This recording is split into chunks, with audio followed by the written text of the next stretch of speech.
Macherla MLA Pinnelli కోసం పోలీసులు వేట కొనసాగిస్తున్నారు. పూర్తి అప్డేట్స్ మా crime input editor Ramesh Vaitla phone ద్వారా అందిస్తారు. రమేష్ వైట్ల, అయితే పిన్నెల్లి కోసం ఇటు పోలీసులు ఉదయం నుంచి కూడా గాలిస్తున్నారు. అయితే హైదరాబాద్ లో మకాం వేసిన పిన్నెల్ని పట్టుకునేందుకు ఇవాళ ఉదయంకి మా ఆంధ్ర పోలీసులు హైదరాబాద్ చేరుకోవడం జరిగింది. అతన్ని వేటాడుతున్న సమయంలో చివరికి ఇస్నాపూర్ వద్ద పోలీసులు ఆంధ్ర పోలీసులు వస్తున్నారన్న సమాచారం తెలుసుకుని అక్కడి నుంచి పిన్నెల్లి పారిపోవడం జరిగింది. ఆ తర్వాత డ్రైవర్ తర్వాత వెహికల్ ని వదిలిపెట్టి అతను ఒంటరిగా పిన్నెల్లి వెళ్లిపోయినట్టుగా ఉన్న సమాచారం. అయితే ఇప్పటికే ఆంధ్రతో పాటుగా కర్ణాటక, మహారాష్ట్ర పోలీసులను కూడా ఇటు తెలంగాణ పోలీసులు అప్రమత్తం చేయడం జరిగింది. దాంతో పాటుగా అటు ఆంధ్ర పోలీసులు అప్రమత్తం చేశారు. పిన్నెల్లి కోసం గాలింపు చర్యలు చేపడుతున్నారు. ఎందుకంటే పిన్నెల్లి జస్ట్ మిస్ అంటే ఇస్నాపూర్ వద్ద డ్రైవర్ ని అదుపులో తీసుకోవడం జరిగింది. ఇస్నాపూర్ వద్ద డ్రైవర్ తో పాటు కారును కూడా అదుపులో తీసుకున్నారు. అయితే పిన్నెల్లి అంతకన్నా ముందు ఒక అరగంట ముందే అక్కడ డ్రైవర్ ని తర్వాత కారును వదిలేసి ఒంటరిగా వెళ్లిపోయినట్టు డ్రైవర్ చెప్తున్నారు. ప్రస్తుతానికి ఇస్నాపూర్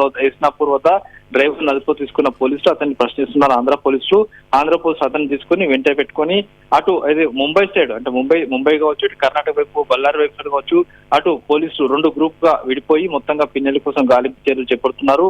పిన్నెల్ని పట్టుకోవాలని కూడా ప్రయత్నం చేస్తున్నారు. అయితే ఇందుకు సంబంధించి అటు మహారాష్ట్ర ఇటు కర్ణాటక రెండు బార్డర్ పోలీసులను కూడా అటు ఆంధ్ర తెలంగాణ పోలీసులు అప్రమత్తం చేయడం జరిగింది. ఎక్కడ అన్ని చెక్ పోస్టులు కూడా అప్రమత్తం చేశారు. ఎక్కడ కూడా పిన్నెల్లి కనబడితే వెంటనే తమకు సమాచారం ఇవ్వాలని చెప్పి ఆంధ్ర అటు మహారాష్ట్ర అటు కర్ణాటక పోలీసులు కూడా ఇప్పటికే సమాచారం జరిగింది. అయితే ఇప్పటికే పిన్నెల్లి సోదరుల కోసం ప్రత్యేకంగా మొత్తం 4 బృందాలు హైదరాబాద్ రావడం జరిగింది. అయితే పిన్నెల్లి విదేశాలకు వెళ్లిపోతున్న ఒక అనుమానం ఉంది. ఈ నేపథ్యంలోనే ఇప్పటికే లుకౌట్ నోటీసు కూడా జారీ చేయడం జరిగింది.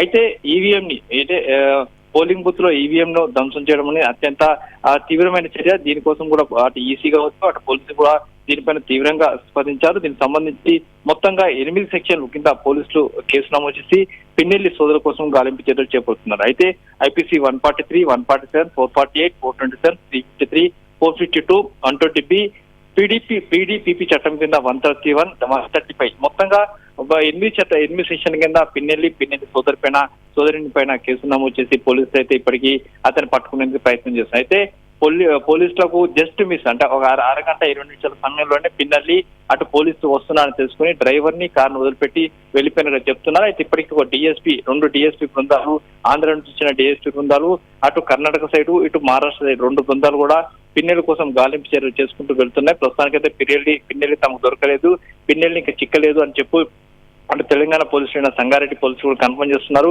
పిన్నెల్ని పట్టుకునేందుకు తాము కూడా ప్రయత్నం చేస్తున్నారు, తాము కూడా సమాచారం ఇచ్చారు కాబట్టి పిన్నెల్లి కోసం కూడా తాము కూడా ప్రయత్నాలు చేస్తున్నాం అని చెప్పి అటు సంగారెడ్డి పోలీసులు చెప్తున్నారు. ఇప్పటికైతే పిన్నెల్లి తమకు చిక్కలేదు, ఒకవేళ అటు ఆంధ్ర పోలీసులు కనుక చిక్కితే తాము కలిగే సమాచారం లేదు అని చెప్పి కూడా సంగారెడ్డి పోలీసులు చెప్తున్నారు. Right Ramesh Vaitla, thanks for the updates.